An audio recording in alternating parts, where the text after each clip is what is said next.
la tarde comenzamos una nueva edición de Punto Noticias, lo que aparentemente parece ser una noticia alentadora que vamos a estar revisando con usted. Se trata de que la Cámara aprueba por unanimidad que el Senabas pueda ser intermediario para así comprar medicamentos y que estos puedan ser de un costo más bajo. Para eso quiero saludar a Juan Luis Castro, quien es diputado y también expresidente del Colegio Médico. ¿Cómo está? Encantado, Ignacio. Gusto saludarla. Quiero comenzar desde lo más amplio. ¿Es esta una noticia alentadora? Muy alentadora por dos razones. Primero, porque 500 medicamentos, que son los más frecuentemente usados en nuestro país, como analgésicos, antialérgicos, broncodilatadores, antibióticos, hormonas, van a estar ahora intermediados, que significa comprados a nombre del Estado de Chile a un precio que es 70% más barato que en el mercado y comercializados a las farmacias independientes o de barrio, en primer lugar, durante todo este año 2020, y luego a las farmacias de cadena. Pero la condición es que esos remedios no los van a poder vender esas farmacias a lo que ellos quieran. Los van a vender solo con un 10% de margen de utilidad sobre el precio que ellos lo recibieron. Es decir, una rebaja que va a estar en el orden de 6 hasta 8 veces incluso lo que hoy día se paga por una amoxicilina, por un salbutamol, por un celecoxib, por mencionar algunos productos que son muy habituales hoy día en nuestro país y que ahora la farmacia de barrio, esta especie de pariente pobre que había un poquito, que eran farmacias chiquititas, qué sé yo, van a poder competir con fuerza con estos productos y además en el futuro, año 2021, también las farmacias de cadena van a tener esta posibilidad, porque va a haber, y esto es lo importante, fijación de precios. O sea, este mercado salvaje, donde cada uno colocaba el precio que quería, donde la gente sabía que estaba abusada, donde hay colusión, y ahí están los fallos que hemos tenido en estos días, que entre paréntesis son fallos de monto bajo, ¿eh? Las condenas no son suficientes en el fallo que llega tarde, digámoslo, llega 10 años después de entablado el juicio. Pero al menos llega ya una esperanza. Pero llega todavía con montos de dinero para indemnizar que son bajos. En otras palabras, la ley de Senabas abre por primera vez el camino a que el Estado se robustezca, que compre esta central de abastecimiento a nombre de todo el sistema público, pero también del sistema privado, y se inicia una política de fijación de precios para que la gente no le cobren esos precios descomunales que hoy día vemos en todas partes y que la gente ha reclamado con justa razón. Juan Luis, me gustaría preguntarle, en términos generales, para después ir ahondando punto por punto, ¿por qué en Chile son tan caros los remedios? Porque en Chile tenemos una concentración de farmacias que están en tres cadenas, 4 cadenas diríamos en la práctica, que concentran la demanda de la compra de remedios a los grandes distribuidores, que son laboratorios internacionales o chilenos. Segundo, porque en nuestro país se genera una grave distorsión cuando no hay banda de precios, como tiene Colombia o Brasil, en que siempre hay un observatorio que está viendo los niveles de precio y sanciona a aquel que se escapa de un promedio natural de precio máximo de un medicamento. Por eso Chile, junto con países que no tienen además subsidios. Fíjese que, Ignacia, en Chile, FONASA, donde una persona va a ver un médico, compra un bono y le pagan la mitad de la consulta, o usted va a hacerse un examen de sangre y lo mismo, paga un bono. No hay en materia de medicamentos un FONASA, un subsidio del Estado que aminore el costo de bolsillo. Entonces, la suma de estos factores encarece el precio de los remedios al final del día. Y los estudios indican que en Chile, en promedio, aquí hay gente que gasta mucho más, son 55.000 pesos al mes aproximadamente en promedio lo que en Chile se está gastando por persona en medicamentos. O sea, es un precio altísimo y si vamos al adulto mayor, un grupo específico, es mucho más, casi el triple. Y este es un promedio considerando que hay personas que ganan el sueldo mínimo también dentro de este promedio. Por eso es que hay gente hoy día que no le alcanza para vivir, no le alcanza para comprar los remedios. La gente que va al hospital o al consultorio le dan remedios para 15 días y después ya tiene que ir a una farmacia común y corriente a comprarlo. Y esa farmacia común y corriente además abusaba en los precios o además tenía incentivos perversos. Por eso esta ley la destacamos porque marca un antes y un después. De aquí en adelante, y esto empieza a regir en marzo, van a haber 500 remedios de alto consumo que van a tener fijación de precio y la gente eso lo va a poder corroborar y si no denunciarlo y si no esas cadenas o esas farmacias van a ser clausuradas. Y segundo, va a haber también una condición con la ley que acompaña a esta, que es la ley de fármacos que va a estar despachada en enero, que va a exigir que todos los médicos recetemos para adelante medicamentos genéricos o de la denominación común internacional. O sea, voy a dar un ejemplo, de la amoxicilina, los Amoval, los Amolex, estoy dando nombres comerciales de fantasía, no van a estar en la receta del médico. El médico va a estar obligado solo a colocar el principio activo y usted va a ir con su receta a la farmacia, pero va a partir del precio más bajo, que es el genérico. No como hoy, que usted va con una receta de marca, que es muy cara y que muchas veces el farmacéutico le dice, ya, ok, yo le doy esta, ningún problema, porque gana él y gana el laboratorio que está detrás. Pero nunca gana el paciente, que es el drama que hemos tenido hasta ahora. Entonces, el cambio de mentalidad para hacer que los médicos ahora vayamos siempre buscando, además del mejor producto bioequivalente, en este caso el más barato, creo que es un cambio revolucionario para combatir un poco este drama del mercado salvaje en materia de medicamentos. Un cambio revolucionario y también muy alentador. Estamos conversando con Juan Luis Castro, quien es diputado y expresidente del Colegio Médico. Y hablando de noticias que parecen ser alentadoras y que nos gustaría estar analizando, el MinSal anunció que va a modernizar el COMPIN. ¿Qué significa esto? Incluso habla de que se lanzará una plataforma web de milicenciamedica.cl donde el Estado puede agilizar esta respuesta a las licencias médicas y así poder cargar documentos, por ejemplo, de manera online. ¿Es esta una buena noticia? Sí, pero es un avance sin ser una solución total todavía, porque en Chile, además del problema de los medicamentos que hablábamos, el otro gran problema que tiene la gente hoy día es qué hace con aquellos días en que falta el trabajo por una enfermedad. Y tenemos un problema enorme, porque a esas personas que sobre todo en periodos de invierno, o cuando tienen enfermedades laborales, o cuando tienen un accidente del trabajo, o cuando tienen una enfermedad crónica, o tiene una depresión, o tiene un lumbago, o tiene cáncer, derechamente el problema es que esas personas presentan la licencia, que es el documento para justificar la inasistencia al trabajo, pero después viene un largo periodo que dura a veces 3, 6 meses o más hasta que le pague la licencia. E incluso con la incertidumbre de si se la van a pagar o no. Lógico, porque en muchas ocasiones hay muchos casos, la devuelven. La gente de la ISAPRE lo vive, le rechazan, le recortan la licencia médica, le hacen una inspección un poquito fraudulenta y le impiden tomar este derecho, que es el derecho a estar en reposo por una enfermedad que requiere ese reposo. Entonces, esto estalló, tú recordarás, a mitad de año con las denuncias en el COMPIN de la calle Moneda en Santiago. Se hicieron gestiones, yo valoro que haya un anuncio porque hoy día se han acortado enormemente los tiempos. Pero a lo largo de todo el país tenemos COMPINES, que son las Comisiones de Medicina Preventiva e Invalidez. A raíz de esto, iniciamos una comisión investigadora que está por concluir en los días que vienen en la Cámara de Diputados, donde precisamente una de las conclusiones que estamos pidiendo al gobierno es que a la gente se le haga un trámite acelerado y rápido cuando tenga una licencia médica. Que no pase por estas contralorías un poquito extrañas que recortan licencias para allá para acá, sino que haya criterios estándares, guías referenciales para que un lumbago, si son 7 días, se respeten los 7 días. Pero además de eso, que a la gente hoy día con licencias de menos de 11 días no tenga el problema que hoy día tiene, que no le pagan los 3 primeros días. Ese es un drama social enorme, porque a los médicos la gente nos dice, oiga doctor, pero ¿qué saco yo si me da alguna semana? Me van a pagar 4 días. Y uno tiene que comprender también la situación del paciente, pero tiene que la ley cambiar. Y en eso le hemos pedido al gobierno, ojalá que lo recoja así, que se pague íntegramente la licencia médica desde el inicio. Porque resulta que si tú tienes una enfermedad de un mes, te van a pagar el mes. Pero si tú tienes una de 8 días, te van a pagar solo 5. Y así sucesivamente. Tenemos un vicio de procedimiento. Y 2, tenemos que darle autonomía a estas COMPINES, a estas entidades fiscalizadoras, para que no le den la razón al ISAPRE primero o al FONASA primero, sino que miren el paciente. Cada paciente es un mundo propio. Una persona que tenga una sinusitis, estoy dando un ejemplo de una enfermedad súper frecuente, hay personas, yo he sufrido sinusitis, hay personas que pueden seguir trabajando según el tipo de trabajo con una sinusitis, pero hay personas que no pueden ir a trabajar si tienen una sinusitis. ¿Qué le digo yo a alguien que trabaja en un packing de fruta, que tiene que estar sometido a temperaturas casi bajo cero todo el año, porque está en un proceso de conservación?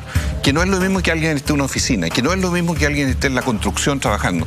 Son mundos distintos. Entonces, tiene que haber un criterio médico, un criterio sanitario, y no simplemente a rajatabla dar o rechazar licencias médicas, que es lo que ocurrió hasta ahora en esta materia. Usted comentaba que hay cifras alentadoras y fue la subsecretaria de Salud Pública, Paula Daza, quien aseguró que hubo una reducción, y acá quiero citarlo de manera textual, en el tiempo de espera de las licencias médicas, que el 2018 tuvo un promedio de 42 días, mientras que este año se redujo a 26, y ella asegura que espera que ya con estos nuevos cambios no sobrepasen los 30 días. Claro, pero hay que decir algo. A raíz del estallido social, la misma subsecretaría nos ha informado a todos que entre octubre, noviembre y lo que va de diciembre ya lleva un aumento de un 22% las licencias médicas que a igual época del año pasado existían en nuestro país, por dos razones. Por problemas de salud mental, que caramba que ha aumentado, porque la convulsión que ha tenido Chile no es que se quede solo en las calles y nadie se las lleva a la casa. La gente se las lleva a la casa, se las lleva al trabajo. La gente está viviendo un momento de incertidumbre económica, política, social. La gente tiene animosidad y esa irritación se traduce también en la vida cotidiana de las personas. Entonces, han aumentado las licencias de salud mental, han aumentado un 22% respecto al año pasado a igual fecha, que tiene que ver con el momento que vive el país. Entonces, la pregunta es, ¿cómo nos hacemos cargo también de ese problema? Porque la gente no tiene acceso a un psiquiatra, a un psicólogo, la gente de sectores modestos a lo más va a un consultorio, y no hay especialistas o faltan ofertas de especialistas para atender estos problemas que son muy frecuentes en la sociedad chilena hoy, sobre todo, que seguramente nos van a acompañar varios meses más. Esto no está resuelto todavía y por lo tanto, cuando hay alguien enfermo, tenemos que preocuparnos de su tratamiento, pero también hay que preocuparse del reposo entre comillas, porque alguien que tenga una depresión, yo jamás como médico le voy a aconsejar que se vaya a acostar. Yo le voy a decir, por favor, salga, váyase de vacaciones, haga un giro otra vez. Entonces no le puedo ir a controlar al domicilio la licencia médica, no está a reposo, que es distinto de una infección.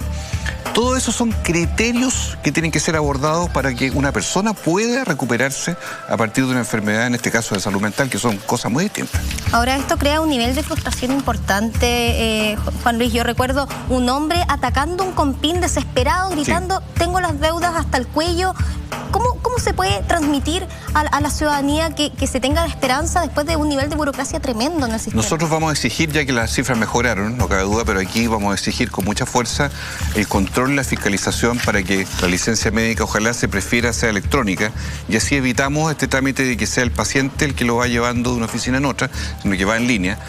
Dos, que se respete la confidencialidad del diagnóstico y no anden todos hablando, mira lo que le pasó a esta porque se enfermó de esto o dicen que se enfermó de esto. Todas las cosas dentro de los trabajos. Tercero, para que FONASA pague, porque aquí lo más curioso de todo es que una cosa es el COMPIN, que tiene contralores médicos, que evalúa la enfermedad, y aprobado eso, ok, tiene que ir a otra parte que es FONASA, porque esos son los pagadores, son la tesorería, por decirlo así. Todo eso es enredo, es demora. Eso es lo que se ha prometido cambiar desde ahora, y yo espero este mes de enero, marzo, que ya podemos tener criterios y que la gente nos diga. Es importante, nosotros tenemos plataformas, redes sociales, estamos en el Congreso, están las direcciones web.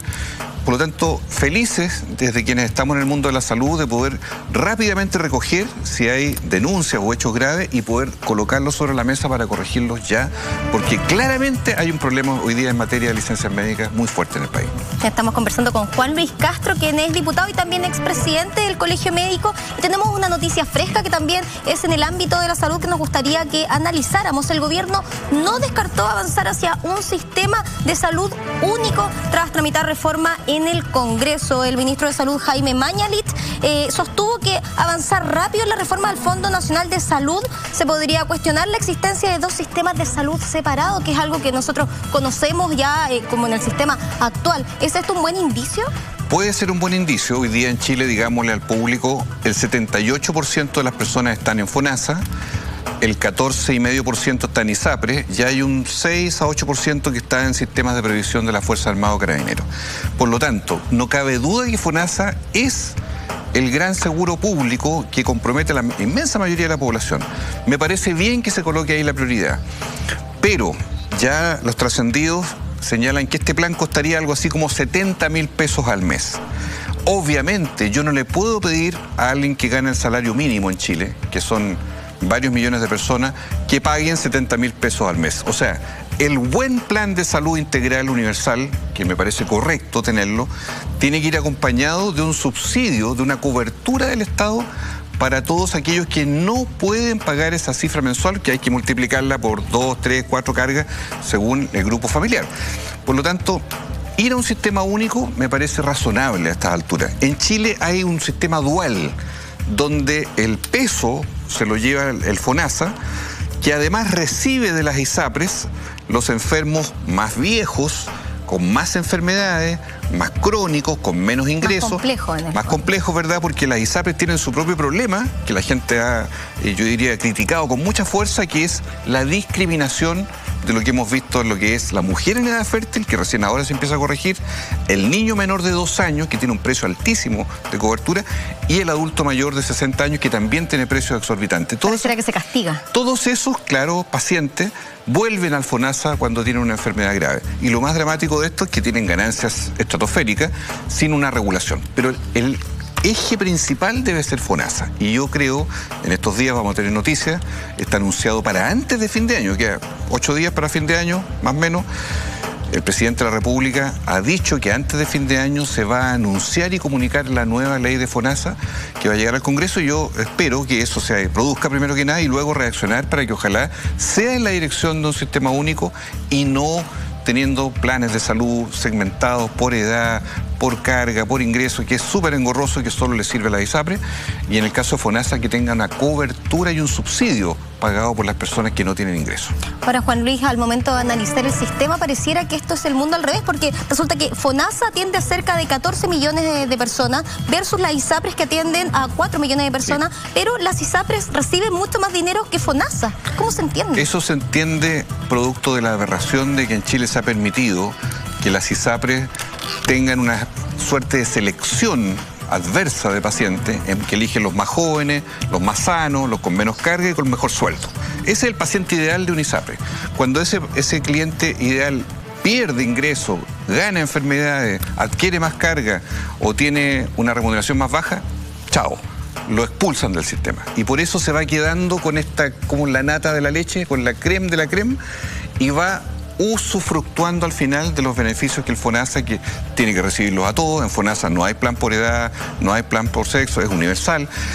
Y yo creo que ese abuso que ha sido permitido durante largos años, lamentablemente, pese a que muchos de nosotros, no hoy, sino hace muchos años de que yo estaba en el colegio médico, hemos venido sosteniendo que las ISAPRES o no debieran existir en Chile o debieran transformarse radicalmente en seguros solidarios en vez de seguros individuales, que es lo que hoy día tenemos todavía y que es como el residuo final de 35 años más o menos que tienen de existencia. Una de las instituciones más rechazadas, debo decir, igual que la AFP y la farmacia, las ISAPRES están más o menos en ese mismo nivel de distancia y la gente no les cree. Pero llegó la hora. Y llegada la hora, creo que es el momento de entrar con mucha fuerza en una cirugía profunda del sistema privado de salud, que la verdad se ha llevado mucho dinero y la gente sabe que ha sido a costa del abuso, precisamente en estos precios de los planes que la gente recibe. Te voy a dar un botón de muestra. Mujeres hoy día con más de 50 años de edad, que ingresaron a su ISAPRE hace 20 años atrás, que tuvieron sus hijos a precio elevado dentro del sistema privado, hoy día les mantienen todavía el precio con parto y cesárea, sabiendo que ya no están en edad fértil, y sin embargo las mantienen con precios muy elevados, pese a que no van a usar la maternidad, ni va a haber ningún tipo de cirugía relacionada con lo ginecológico en el sentido del embarazo, porque no va a haber embarazo, y le siguen cobrando de más. Estos son casos muy ilustrativos y abusivos, te diría yo, de cómo operan las ISAPRES. Y que esperemos que se resuelvan. Estamos conversando con Juan Luis Castro, diputado y también expresidente del Colegio Médico. Muchas gracias por su tiempo. Encantado, muy amable a ti, Ignacia. Y nosotros al regreso estaremos conversando y analizando contingencia y política con Camila Vilés, vicepresidenta de Mujer DC.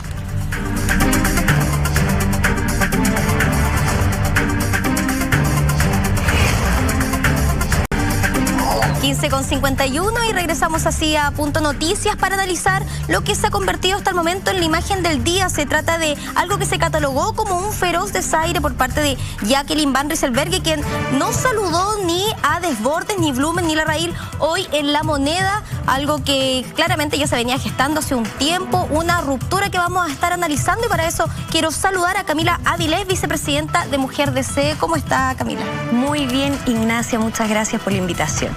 Camila, quiero partir analizando con lo que comentábamos. Ha sido hasta el día de hoy, hasta este momento, la imagen del día. Se trata de un saludo de Jacqueline Van Rysselberghe cuando se encuentra en el Palacio de la Moneda, justo antes de que el presidente Sebastián Piñera comenzara a entregar un nuevo anuncio, y saluda a todos en la fila, pero se salta justamente a Mario Desbordes y también a Blumen y a Larraín. ¿Qué le parece?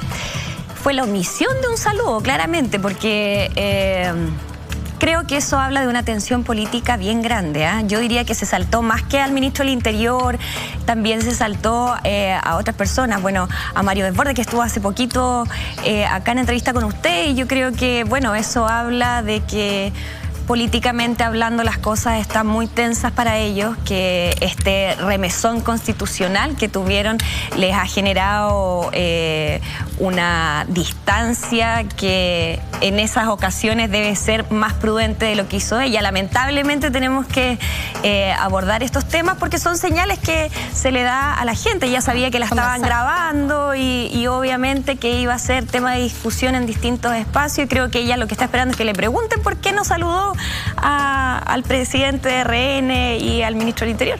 Jacqueline Van Rysselberghe, la senadora, ha tenido un protagonismo bastante importante en estos últimos días. De hecho, ella misma acusó de machismo por críticas que tuvo por parte de Mario Desbordes cuando se le tildó de que ella había tenido una pataleta. ¿Usted lo considera así por parte del sector?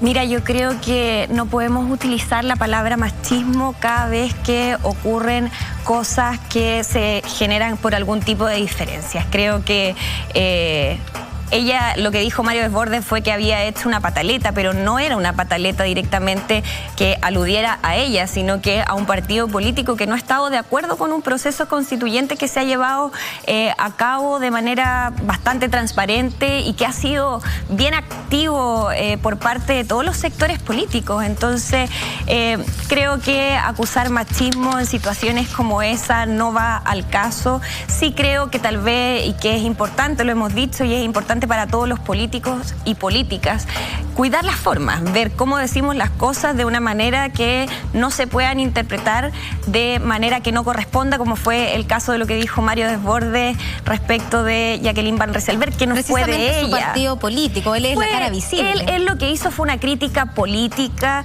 que podría haberla dicho tal vez de una manera que no fuera malinterpretable, pero para el caso, claro, efectivamente, y ella puede haberse sentido aludida. Creo sí que ahí yo iría al fondo del problema.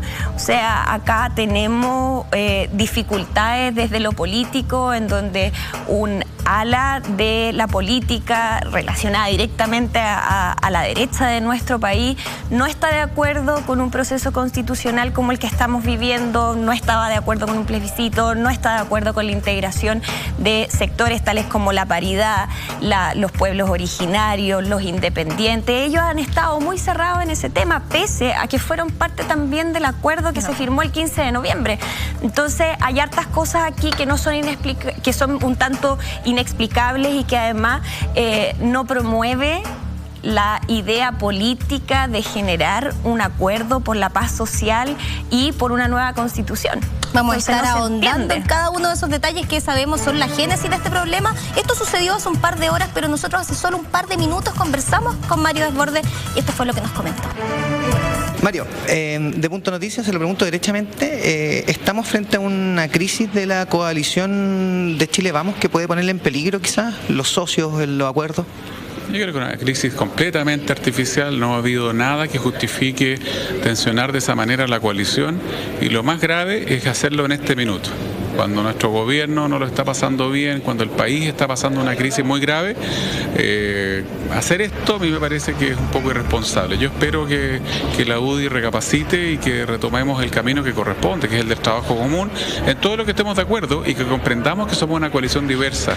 Nadie tiene derecho a imponerle a otro lo que cree. La diversidad de la coalición es un activo, es algo positivo, y eso hay que respetarlo. Desde el análisis político más duro, esto podría traer aún más problemas, por ejemplo, al ministro Blumel, que está pasando por un momento delicado, está el tema del Big Data, etcétera. El ministro tiene todo nuestro apoyo. Yo creo que el ministro Blumel está haciendo un buen trabajo en momentos muy complejos, y por lo tanto lamento muchísimo los ataques de la UDI al ministro del Interior, además justo en este minuto. Yo espero que esos ataques terminen y el ministro Blumel va a tener el respaldo de Renovación Nacional como corresponde. Él es el ministro de Bópoli, me da exactamente lo mismo, es ministro de Estado en el gobierno de Chile Vamos, y desde designado por el presidente Piñera y hay que apoyarlo. Por último, con esto lo dejamos ir hace instantes, un par de minutos solamente en La Moneda, la presidenta de la UDI, Jacqueline Van Rysselberghe, le hace un desaire, digamos, no lo saluda a usted, no saluda a la Larraín de Evópolis, no saluda al ministro. ¿Cómo lo vivió usted? Porque pasó hace muy pocos minutos. La verdad que es una anécdota nomás. A mí me tiene sin cuidado eso. Yo me imagino que no se dio cuenta que estábamos ahí, porque lo que corresponde, aunque uno esté enojado, es saludar a las personas. Yo supongo que la senadora no nos vio nomás y es eso. Yo no le doy mayor importancia. Y por último, ahora sí, en términos de la agenda femenina de este minuto, ella esbozó en Cooperativa que había un airecillo a machista en sus declaraciones al calificar de pataleta lo sucedido. Es un momento delicado para hablar de machismo. ¿Lo concuerda? Primero, la presidenta de la UDI equivoca a la persona. Yo no he hablado de pataleta, eso lo dijo Evópolis. Pero es bien un poco lógico que me traten de machista cuando justamente esta pelea es porque estoy dando la lucha porque haya paridad, igualdad entre hombres y mujeres en la constituyente. O sea, si hay algo que no tiene la actitud de renovación y la actitud mía, es de machismo, todo lo contrario. O sea, es un poquitito descabellado pretender que uno es machista, pero está bien, yo no voy a profundizar en estas polémicas innecesarias. Creo que no le hacen ningún favor a la necesidad que tenemos hoy día de trabajar todos los políticos detrás de los buscando acuerdos y además, sobre todo quienes somos parte del gobierno, tenemos que apoyar con más fuerza que nunca el gobierno y no podemos darnos los lujos que algunos se han dado esta semana. Yo no hablé de pataleta, fue Evópolis, es lo que comenta. Él está haciendo todo lo contrario a lo que es el machismo, así al menos nos comenta en exclusiva para Punto Noticias. Mira, quisiera recordar una frase que dijo la diputada Hoffman de la UDI hace muy pocos días atrás. Ella dijo, yo no estoy a favor de la paridad y además de que las mujeres no tengan ningún tipo de muleta legal para llegar a algún puesto de poder. Creo que eso es machismo. O sea, acá Mario Desbordes ha sido claro. Yo políticamente no comparto en todos los puntos con él, pero también hay que decir una cosa. Acá todos menos la UDI hemos estado, y el Partido Comunista, hemos estado impulsando la posibilidad de la paridad, ¿ya? Y lamentablemente ellos se han querido restar de esta discusión y creo que eso tiene varias explicaciones. Dentro de esa es que para el caso de que las mujeres logremos llegar a esta instancia constituyente que nos permita competir en igualdad de condiciones, le resta posibilidades a muchos hombres. Y eso es una de las cosas que les ha preocupado a los sectores políticos, a las élites que están instaladas y que tienen miedo a un nuevo proceso que incorpora a las mujeres en igualdad de condiciones que los hombres. Entonces están muy preocupados y eso se les nota, es evidente. A mí me da lata que una mujer como Jacqueline Van Rysselberghe, que es una mujer muy inteligente, que ha tenido su prestigio dentro de lo político, no esté de acuerdo con que las mujeres, que somos el 51% de la población, no sean incorporadas de esa manera en este proceso de nueva constitución. Me parece hasta injusto. Creo que una mujer que está en un espacio de poder lo que debería hacer es tratar de que el resto de las mujeres ingresemos en igualdad de condiciones a esos espacios que ella ya tiene, pero que son muy pocas. Mira, incluso más, sí. Si hablamos de las cifras, el otro día revisaba y las desigualdades que tienen las mujeres en todos los espacios es evidente. O sea, cuando hablamos, por ejemplo, un estudio que se hizo hace poco respecto de que las mujeres ganan un 30% menos que los hombres estando en los mismos cargos, o que, por ejemplo, el 5% de las empresas a nivel mundial tienen a sus directorios a las mujeres, estamos hablando de que hay desigualdades que las mujeres ya no resistimos más y que hemos dicho... Vamos, o sea, los planes de salud son más altos, ahora eso se va a corregir con algunas acotaciones específicas, pero han sido años en donde las mujeres hemos estado postergadas, incluso, y voy a aprovechar este espacio, Ignacia, en lo que estábamos hablando. Creo que decir que solamente la derecha cavernaria, como dijeron la semana pasada, eran machistas. Yo creo que todos los partidos políticos han demostrado ser machistas a lo largo del tiempo. El machismo es algo que está súper arraigado culturalmente, que no han sabido abordar, y esto es una olla de presión. Y en esta olla de presión pasó que reventamos todos, hombres y mujeres, en las demandas sociales también, que es lo que hemos vivido ya en estos más de 60 días desde el estallido social. Pero respecto de las mujeres, creo que aquí hay una oportunidad, y esta oportunidad nos da el paso de cambio, y varios partidos políticos y desde la democracia cristiana lo hemos repetido constantemente. Nosotros estamos por la paridad y creemos también que como partido político debemos ir un poco más allá, y vamos a ver cuáles van a ser nuestras propuestas respecto que vayan más allá de la ley, porque esto es un paso que legalmente va a permitir que las mujeres ingresemos en un proceso constituyente de manera paritaria, pero resulta que hay muchos otros procesos a niveles institucionales, privados, públicos, que podemos ir corrigiendo, que en el Congreso permitan que a la actualidad tengamos solo el 23% de mujeres en el Parlamento. Entonces tú lo piensas y dices, bueno, ¿para qué necesitamos una ley? Porque justamente las mujeres estamos jugando en una cancha que es dispareja. Esta cancha no está pareja, y hoy tenemos la oportunidad de corregir esa cancha y de darnos a todos la oportunidad de jugar en las mismas condiciones. Entonces, claro, culturalmente han habido cambios profundos. Vamos en camino de que sean profundos, pero también este es un llamado a los partidos políticos, tanto más conservadores como más progresistas, porque el machismo es algo que es transversal, desde los partidos progresistas hasta los partidos más conservadores. Y como eso es así, y hoy debemos dar una señal al país de lo que nosotros y nosotras queremos, esta es la oportunidad de cambio. Un proceso de catarsis, un análisis sumamente interesante. Estamos conversando con Camila Áviles, quien es vicepresidenta de Mujer DC. Pero quiero ir a lo más genérico. ¿Cómo es posible que el tema de la paridad pueda generar este terremoto político?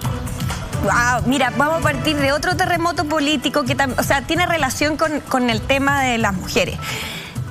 Las tesis marcaron un punto de inflexión importante en esta manifestación social. Y justamente fueron mujeres. Y a lo largo de la historia, mira, las mujeres votamos 60 años después que los hombres. ¿Ya? Esto es parte de los datos en donde estamos. Mira, 1851, una mujer abolicionista dijo: ¿puedo hablar en una audiencia de puros hombres? Y dijo algo más o menos similar a lo que repetimos el día de hoy, que es decir, no se preocupen porque nosotras obtengamos más derechos, solo los vamos a compartir con ustedes los hombres, ¿ya?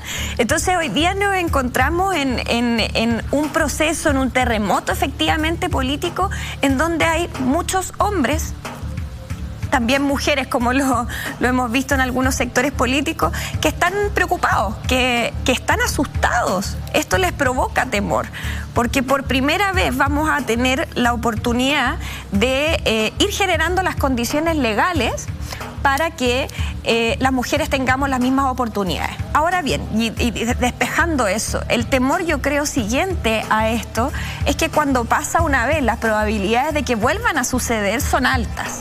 Entonces después a lo mejor vamos a pensar en una no ley de cuotas, no cuotas, sino que paridad. Claro, marcar precedente. Marcar precedente de una situación política que generó un estruendo tan grande que las mujeres, por su parte, dijeron: nosotras somos el 51% de la población, este espacio ya no lo van a utilizar por nosotras. Entonces, ese terremoto político asusta, por supuesto, y como todos los cambios. El tema es cómo vamos a abordar como sociedad incluso estos cambios para que permanezcan a lo largo del tiempo. O sea, esto no puede ser porque va a funcionar de manera transitoria para el plebiscito de entrada que vamos a tener en abril, después en octubre. Entonces, claro, va a funcionar de manera transitoria, pero esto ya está como para quedarse, y una vez que se quede, se van a ir corrigiendo las tremendas desigualdades que existen entre hombres y mujeres. Tú estás en un rubro que inicialmente fue casi de puros hombres. Y existen también muchos sectores a la actualidad que son reticentes a recibir mujeres, porque para el caso, en el análisis, tú tienes un prenatal, un postnatal. Aquí podemos mezclar todos todos los temas, ¿cierto?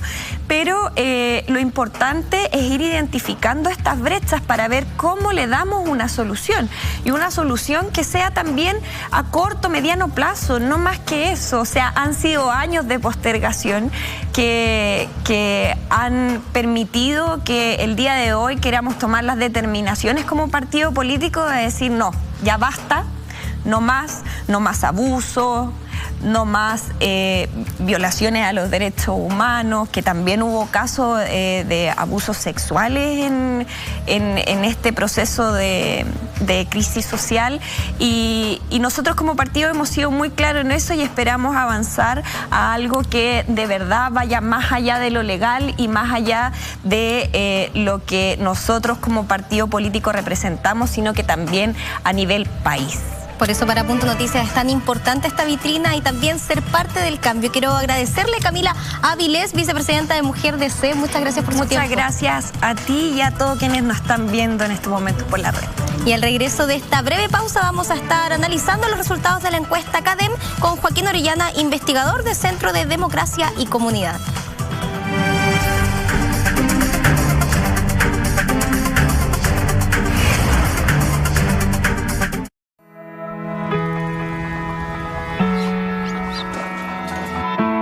Está difícil moverse, pero es imposible dejar de hacerlo.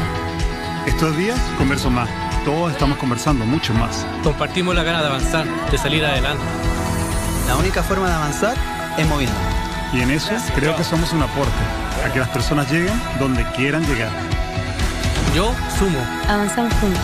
Esa es la manera de llegar más lejos.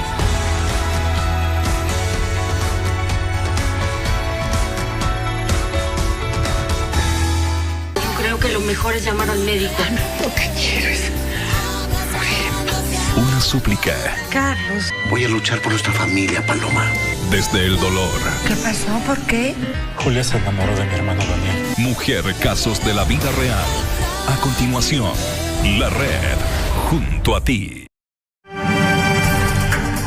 16:09 y continuamos en Punto Noticias analizando lo que ha sido este día bastante contingente, y para eso quiero saludar a Joaquín Orellana, investigador del Centro de Democracia y Comunidad. ¿Cómo estás, Joaquín? Muy bien, muchas gracias por la invitación. Muchas gracias a usted por su tiempo, y ya lo veíamos hace un momento, fue justamente el presidente Sebastián Piñera quien promulgó la ley que convoca al plebiscito constituyente, y fue el mismo mandatario quien dijo incluso asamblea constituyente. Quiero consultarte acerca de eso, pero antes quiero que revisemos el siguiente video. Esta reforma constitucional que promulgaremos hoy día establece un plebiscito que debe celebrarse el domingo 26 de abril del año 2020. Y ese plebiscito plantea dos opciones igualmente legítimas que deberán ser resueltas democráticamente por las chilenas y chilenos. Este texto deberá respetar siempre el carácter de república que tiene el Estado de Chile y su régimen democrático, las sentencias judiciales firmes y ejecutoriadas y los tratados internacionales ratificados por Chile que se encuentren vigentes. Y asimismo no podrá poner término anticipado al periodo de autoridades electas por votación popular. Este plebiscito, el primero en 30 años, nos debe servir para dejar atrás la violencia y las divisiones que hemos visto resurgir con dolor y tristeza durante estos días. Durante este periodo debemos recuperar el valor de la unidad, del diálogo, de los acuerdos, y también aprender a pensar y trabajar juntos para construir ese Chile mejor que todos queremos. Además de este acuerdo constitucional, sabemos que tenemos que recorrer otros y lograr otros grandes acuerdos. Un gran acuerdo social que privilegie el tema de las pensiones, una gran reforma a la salud, una agenda para proteger el empleo y a las pymes en estos tiempos difíciles y para fortalecer la inversión y la reactivación económica de nuestro país.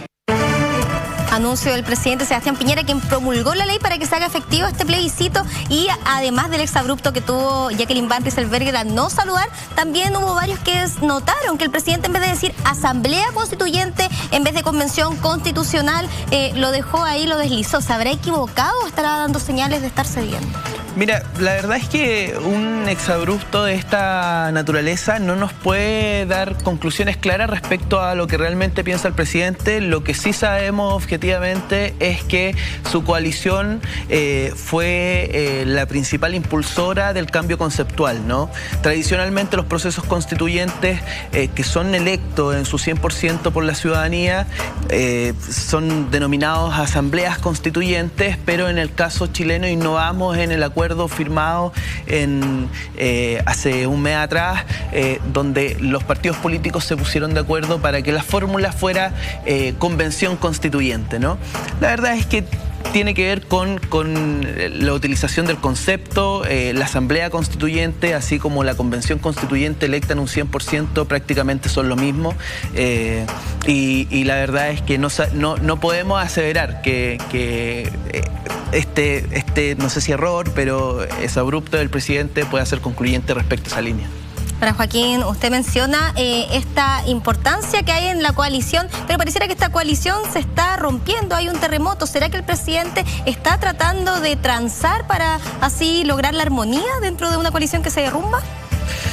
No sé si transar sea el término, porque toda la coalición ha impulsado algo muy distinto a lo que conocemos como asamblea constituyente. Debemos recordar a la ciudadanía que nos está viendo ahora que los términos de asamblea constituyente están manoseados respecto al proceso venezolano, por ejemplo, que hay muchos anticuerpos. Fue el mismo presidente quien lo mencionó al momento de hablar de un cambio. Así es. Entonces, no sé si transar, pero hoy día vemos en la coalición de Chile Vamos un desgaste que no solo se remonta al estallido social, sino que más bien tiene orígenes mucho antes. Debemos recordar que al inicio del gobierno ya hubieron diferencias entre los partidos al interior del comité político. La Unión Demócrata Independiente ya venía diciendo, anterior a la crisis, que estaban cediendo mucho, que los costos de estar, de apoyar al presidente Piñera han sido altos. Entonces, la verdad es que este es un desgaste que venía haciendo, que uno podía prever, si se quiere. Eso por una parte.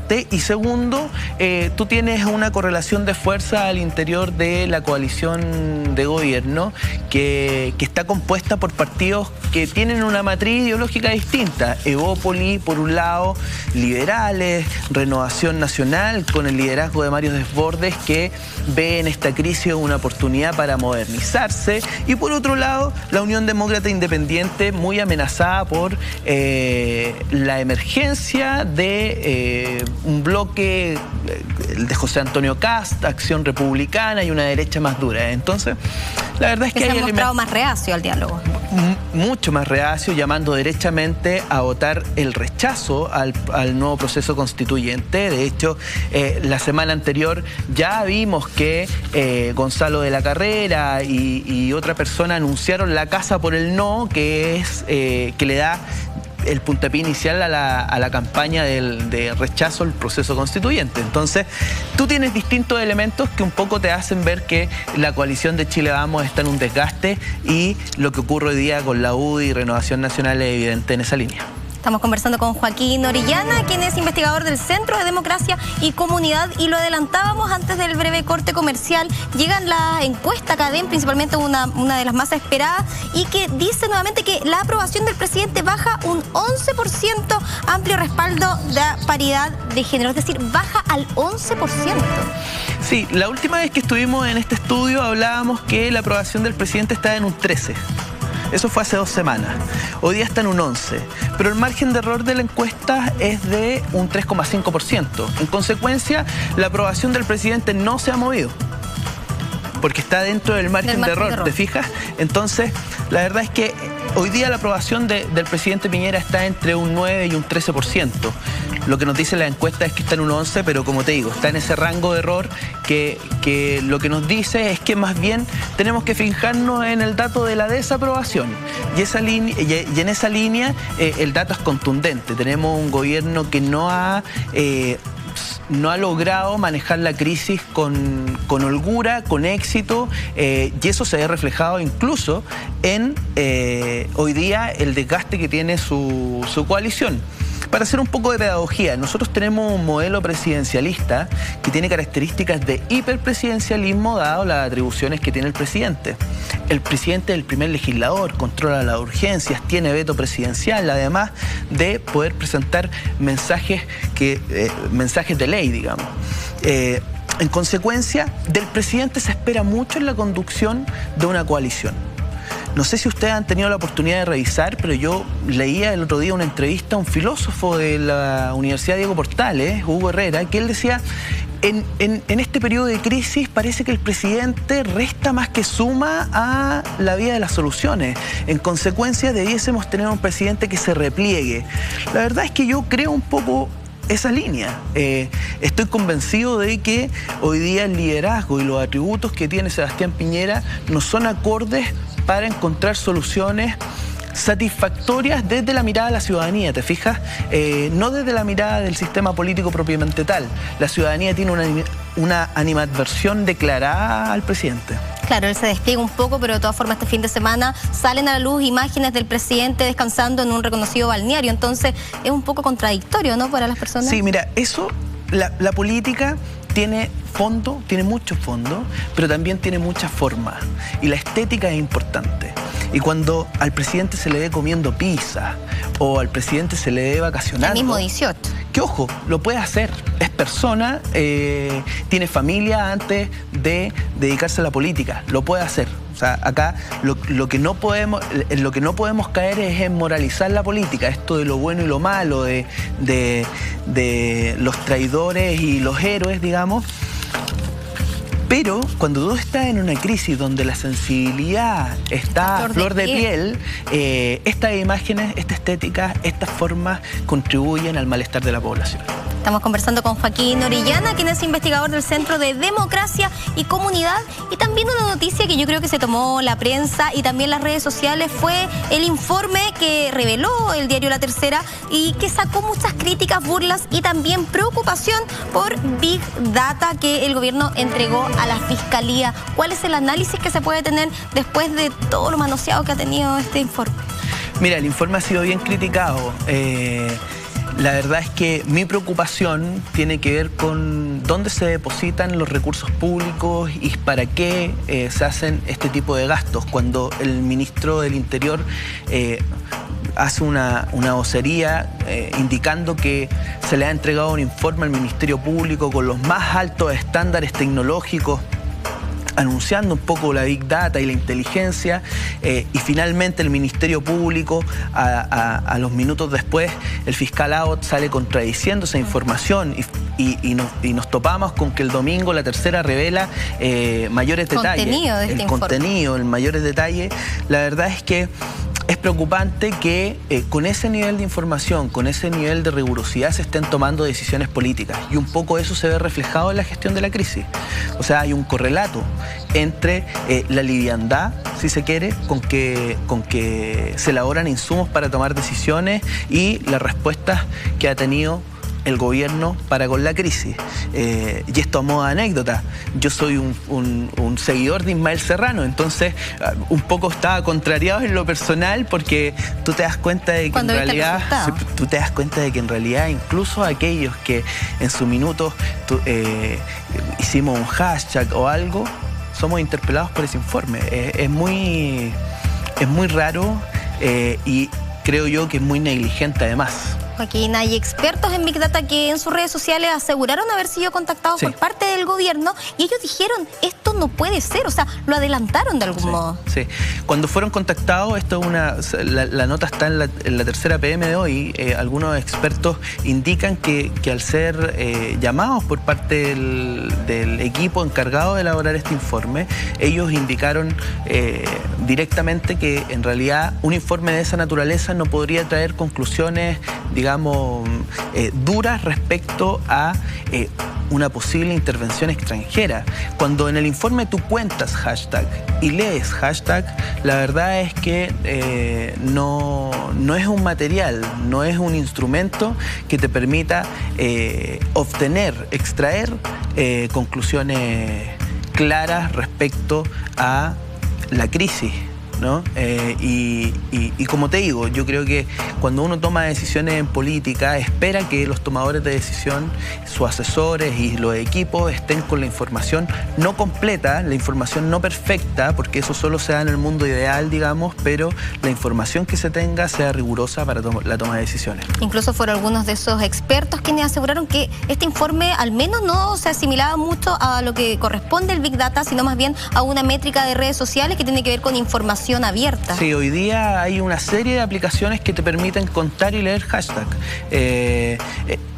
Apegándonos al concepto propiamente tal, no es Big Data. La Big Data involucra otros procesos, cruces de datos más complejos, con otra metodología que este informe claramente no los tenía. ¿Cómo podemos entender el mensaje desde el punto de vista político?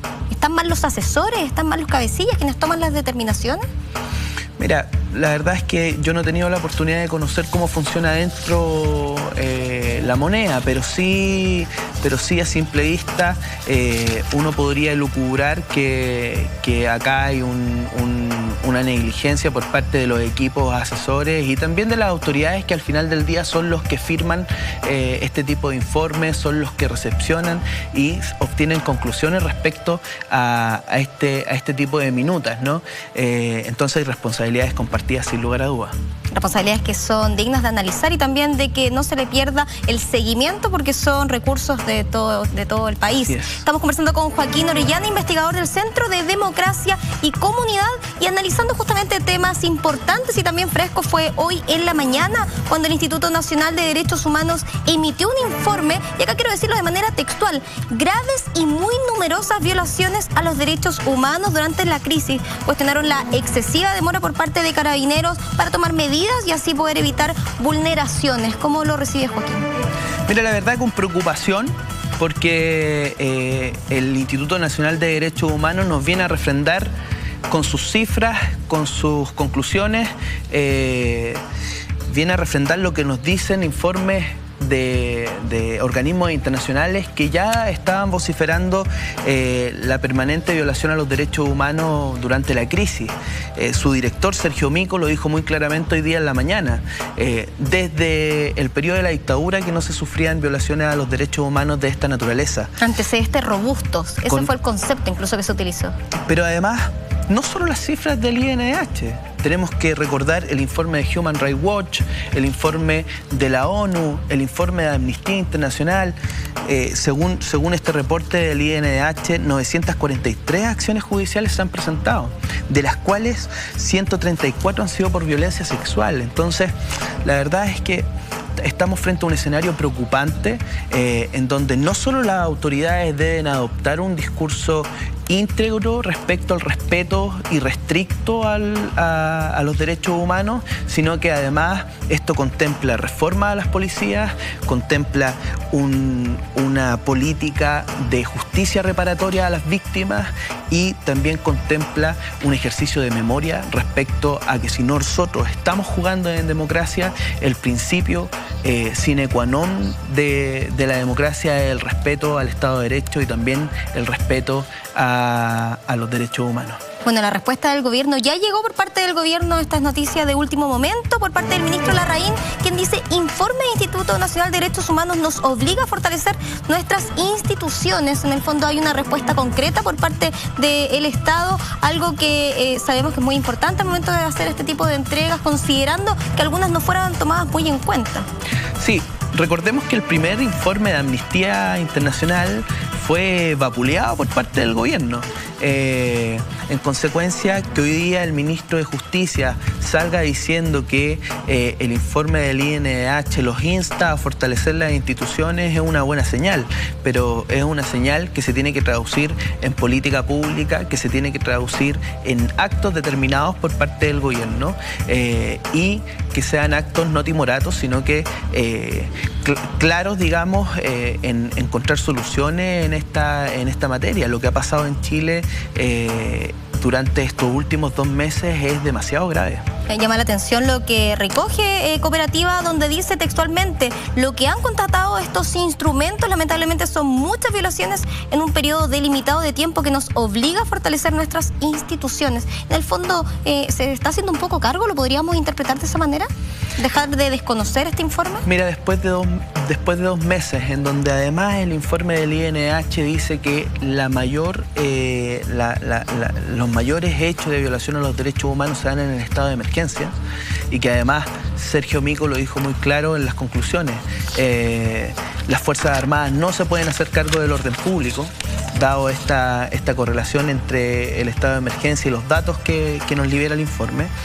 Es una buena señal que el Ministerio de Justicia se haga cargo. Pero como te digo, no basta solo con la vocería, no basta solo con la declaración, si es que esto no contempla por parte de la autoridad competente e indicada para hacer los cambios un esfuerzo de política mayor. Estamos conversando con Joaquín Orellana, investigador del Centro de Democracia y Comunidad. Se nos está terminando el tiempo en Punto Noticias, pero no quiero dejar que se vaya sin preguntarle por los dichos del senador Osandón, quien dijo ante la crisis de Chile Vamos: no se negocia con matonaje. Sí, esto es muy interesante lo que está pasando en la coalición, porque además yo tuve la oportunidad de decirlo en el programa anterior en el que estuve, es que tú tienes un escenario donde se está manifestando un nuevo clivaje en el sistema político. En consecuencia, se están reconfigurando las coaliciones. Vamos a llegar a un minuto en donde los partidos políticos no solo van a hacer coaliciones de gobierno, sino también pactos electorales según su conveniencia. Y lo que nos refleja la cuña del senador Osandón tiene que ver también con las dos almas de Chile Vamos. Un alma que busca defender a toda costa el antiguo régimen, si se quiere, respecto a mantener la Constitución originada en dictadura, que vendría siendo la UDI y los sectores más duros de la derecha, Acción Republicana, José Antonio Kast y otros. Mientras que hay una derecha que se está dando cuenta de que la crisis es una oportunidad para la modernización de un sector político, si se quiere, a la europea, en donde no hay problemas con un Estado más robusto. Nosotros, tú te podrás ver que la derecha tradicional europea es una derecha que no le complica el estado de bienestar, que es un Estado más robusto, más preocupado de los derechos sociales. Bueno, esa derecha hoy día está tomando forma. En época de crisis. Tiene una fisionomía distinta, porque claro, en época de crisis tú develas, digamos, distintos intereses. Y esos polos dentro de la derecha parece que se están manifestando con claridad y se está tensando lo que hoy día conocemos como Chile Vamos. Joaquín Orellana, investigador del Centro de Democracia y Comunidad, siempre tan dinámico. Esperamos tenerlo nuevamente en Punto Noticias. Muchas gracias. No, yo feliz que me inviten nuevamente. Bueno, queda desde ya invitado, y usted también. Nosotros regresamos mañana a las 3:30, como todos los días, con Punto Noticias.